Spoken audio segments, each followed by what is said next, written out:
అందరికీ నమస్కారం.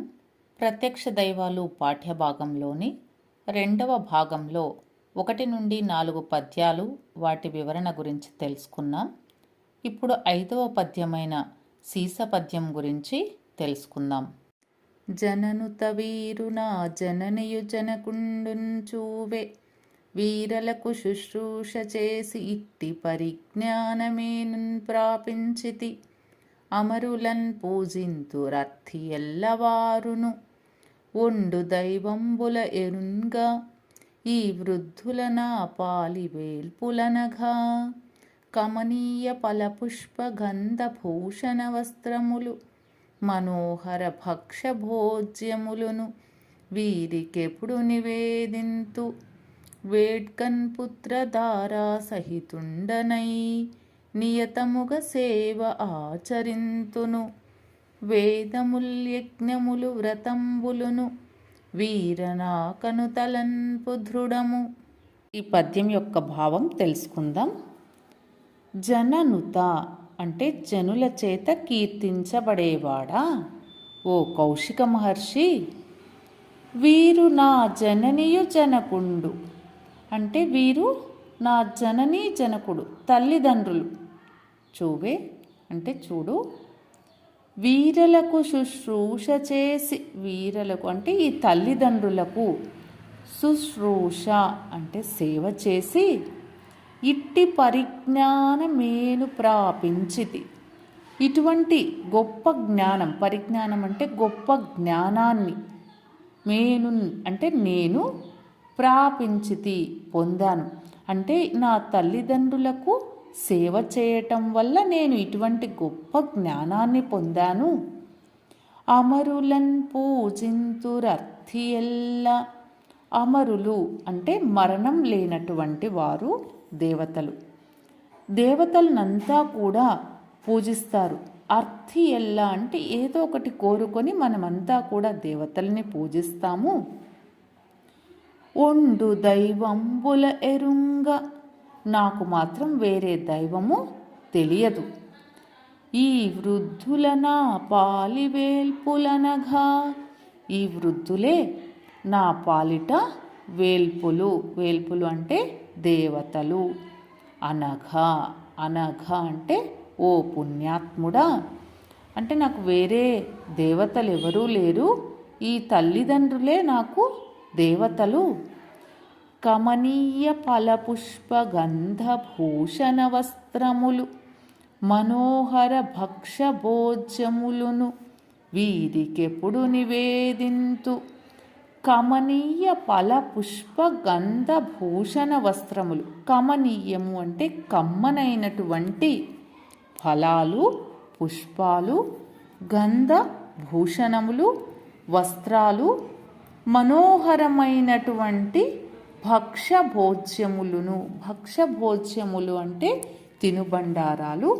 వీరికి ఎప్పుడు నివేదింతు నా తల్లిదండ్రులకు ఎల్లప్పుడూ కూడా కమ్మనైన ఫలపుష్ప గంధ భూషణ వస్త్రాలను వారు కోరిన తినుబండారాలను ఎల్లప్పుడూ అందిస్తాను. వేట్కన్ పుత్ర దారా సహితుండనై వేట్కన్ అంటే సంతోషంతో పుత్ర అంటే పుత్రులతో దారా సహితుండనై దారా అంటే భార్యతో కలిసి నియతముగా సేవ ఆచరింతును. నియతముగా అంటే చాలా నిష్టగా నేను సేవ చేస్తాను. వేదముల్ యజ్ఞములు వ్రతంబులును వీరనాకను తలంపు దృఢము అంటే వీళ్ళని ఇలా సేవ చేయడమే నాకు వేదాలు యజ్ఞాలు వ్రతాలు చేసినటువంటి పుణ్యంతో సమానము. మరొకసారి పద్యభావాన్ని చూద్దాం. ప్రజల చేత గౌరవించబడే ఓ కౌశిక మహర్షి. వీరే నా తల్లిదండ్రులు.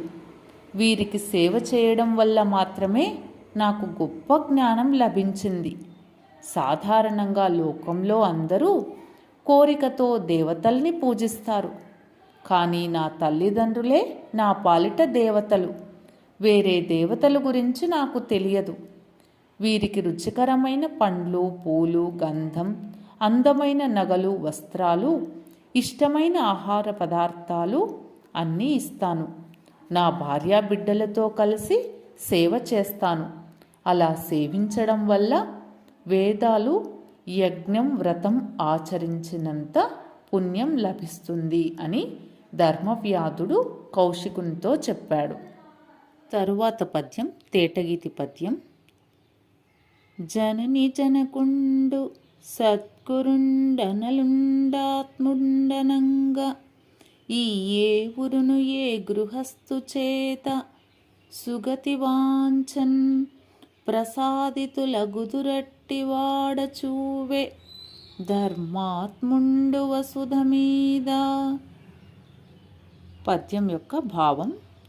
జనని జనకుడు అంటే తల్లిదండ్రులు, సద్గురుండు సత్ ప్లస్ గురువు అంటే మంచి గురువు, అనలుండు అనలుడు అంటే అగ్ని, ఆత్ముండనంగా ఆత్మ అని అనంగా అంటే అని చెప్పబడిన ఈ ఏవురును ఈ ప్లస్ ఏవురును ఈ ఐదుగురిని ఏ గృహస్థు చేత ఏ ఇంటి యజమాని చేత అయితే సుగతి వాంఛన్ సు ప్లస్ గతి అంటే మంచి పుణ్యం లభించాలని, వాంఛన్ వాంఛ అంటే కోరికతో, ప్రసాదితులగుదురట్టి అంటే సంతోషం పొందబడిన వారవుతారో వాడచూవే అతనే ధర్మాత్ముండు వసుధ మీద.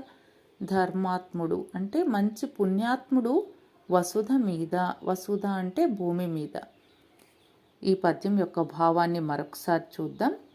ఈ భూమిపై పుణ్యాన్ని కోరే గృహస్థుడు తల్లి తండ్రి గురువు అగ్ని ఆత్మ అనే ఈ ఐదుగురిని పూజించి సంతోషపరచాలి. అలాంటి గృహస్థుడే ధర్మాత్ముడు. ఈ పద్యంలోని వ్యాకరణాంశాలు. తరువాత వచనం. అని చెప్పి ఇట్లనియే అని చెప్పి ధర్మవ్యాధుడు మళ్ళా ఇలా అన్నాడు. పతివ్రత పనుపునం చేసి ఆ పతివ్రత స్త్రీ పనుపునం చేసి చెప్పుట వల్ల కానీ నీవు ధర్మ జ్ఞానార్థంబు, నీవు అంటే ఇక్కడ కౌశిక మహర్షి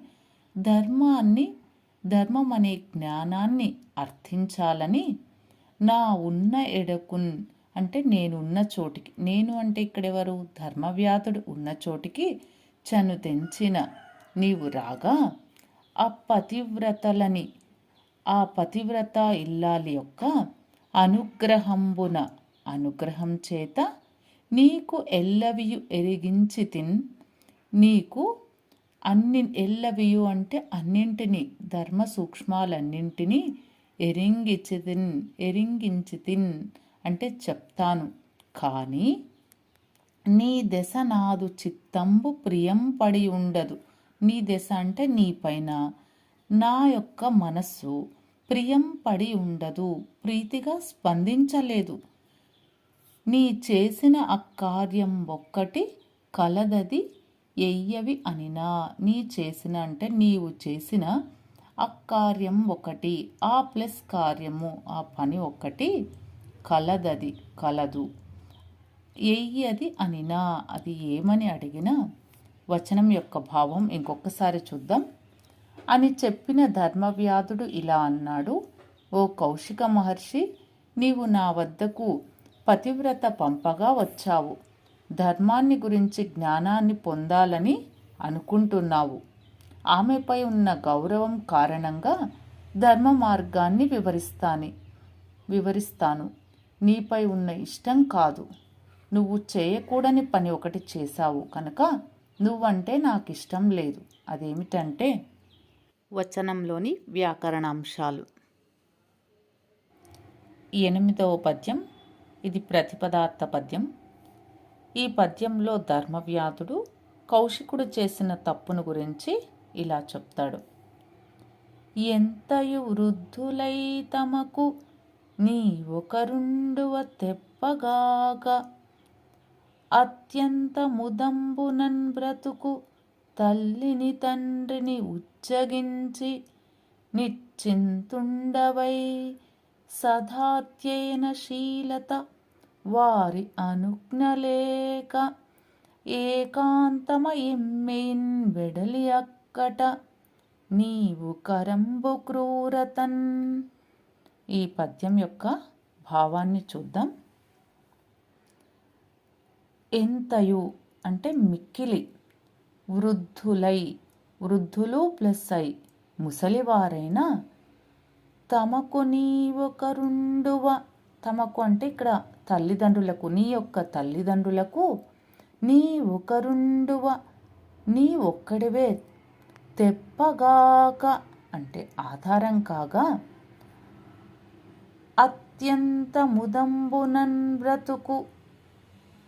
అతి ప్లస్ అంత అంటే మిక్కిలి, ముదంబునన్ ముదంబు అంటే సంతోషంతో బ్రతికేటటువంటి, బ్రతుకు అంటే బ్రతికేటటువంటి తల్లిని తండ్రిని ఉజ్జగించి, నీ యొక్క తల్లిదండ్రులను ఉజ్జగించి అంటే వదిలిపెట్టి అక్కట అయ్యో నిశ్చింతుండవై ఏమాత్రమే గాని చింత లేకుండా సదాధ్యయనశీలత. సదా అంటే ఎల్లప్పుడూ, అధ్యయనం ఇక్కడ శాస్త్రాలను అధ్యయనం చేయాలనే శీలత నీ యొక్క స్వభావం చేత వారి అనుజ్ఞలేక. వారి అంటే ఇక్కడ తల్లిదండ్రులు, కౌశికుని యొక్క తల్లిదండ్రులను అనుజ్ఞలేక అంటే అనుమతి లేకుండా ఏకాంతము అంటే ఒంటరిగా నీవు కరంబు క్రూరతన్. నీవు అంటే కౌశికుడు, కరంబు అంటే మిక్కిలి, క్రూరతన్ క్రూరత్వంతో ఎమ్మెయిన్ వెడలి ఈ విధంగా తల్లిదండ్రులను వదిలిపెట్టి వెళ్ళావు. పద్యం యొక్క భావాన్ని మరొకసారి చూద్దాం. కౌశిక మహర్షి, నీ తల్లిదండ్రులు వృద్ధులు, వారు నీపై ఎంతో ప్రేమతో జీవిస్తున్నారు, వారికి నువ్వే ఆధారం. కానీ నీవు వేదాధ్యయనం చేసి జ్ఞానాన్ని పొందాలని భావించావు. తల్లిదండ్రుల అనుమతి లేకుండా వారిని వదిలిపెట్టావు. వారి స్థితిగతులను గురించి ఎలాంటి విచారణ చేయలేదు. ఈ కఠినమైన నీ ప్రవర్తన నాకు నచ్చలేదు. పద్యంలోని వ్యాకరణ అంశాలు: అత్యంత, అతి ప్లస్ అంత, అత్యంత. ఇందులో యనాదేశ సంధి ఉంది. ముదంబు అంటే సంతోషము అని అర్థం. తరువాత పద్యం ఆటవెలది. నీక వగచి వగచి నిర్భిన్న హృదయులై విగత చక్షులైరి వినవే వారలరికి ఇంకనైన అమ్ముదు సల్ల ఉదగ్ర శోకవజ్ఞార్పవయ్య. ఈ పద్య భావాన్ని తెలుసుకుందాం. నీక అంటే నీ కోసమే, ఇక్కడ కౌశికుని కోసమే వారి తల్లిదండ్రులు వగచి వగచి మిక్కిలి బాధపడి నిర్భిన్న హృదయులై అంటే నిర్భిన్న హృదయులు, పగిలిన గుండెలు కలవారై వార నీ తల్లిదండ్రులు విగత చక్షులైరి. విగత చక్షులు, చక్షులు అంటే నయనాలు, విగతము అంటే లేనివారు అంటే కళ్ళు లేనటువంటి వారైనారు. వినవే వింటున్నావా. అరిగి ఇంకనైనా, అరిగి అంటే ఇక్కడ వెళ్ళి ఇకనైనా ఇక మీదటైనా ఆ ముదుసల్ల, ఆ ప్లస్ ముదుసల్లు, ఆ ముసలివారైనా అంటే ఇక్కడ ఆ ముసలివారైనటువంటి ఆ తల్లిదండ్రుల ఉదగ్ర శోకవగ్ని. ఉదగ్రము అంటే గొప్పదైనటువంటి శోకం అనే అగ్నిని ఆర్పవయ్యా అంటే తగ్గించు. పద్యం యొక్క భావాన్ని మరొకసారి చూద్దాం. నీవు విడిచిన మరుక్షణం నీ కోసం నీ తల్లిదండ్రులు గుండెలు పగిలేలా ఏడ్చి ఏడ్చి అందులైనారు. ఇప్పటికైనా నువ్వు వెళ్ళి వారి బాధను తగ్గించు. ఈ పద్యంలోని వ్యాకరణ అంశాలు: చక్షువు పర్యాయ పదాలు, నేత్రము నయనము, శోక అగ్ని, శోకమనడి వహ్ని. ఇప్పటి వరకు చెప్పిన విషయాలు సులభంగా అర్థమయ్యాయని అనుకుంటున్నాను. తరువాత భాగంలో మిగిలిన పాఠాన్ని గురించి తెలుసుకుందాం.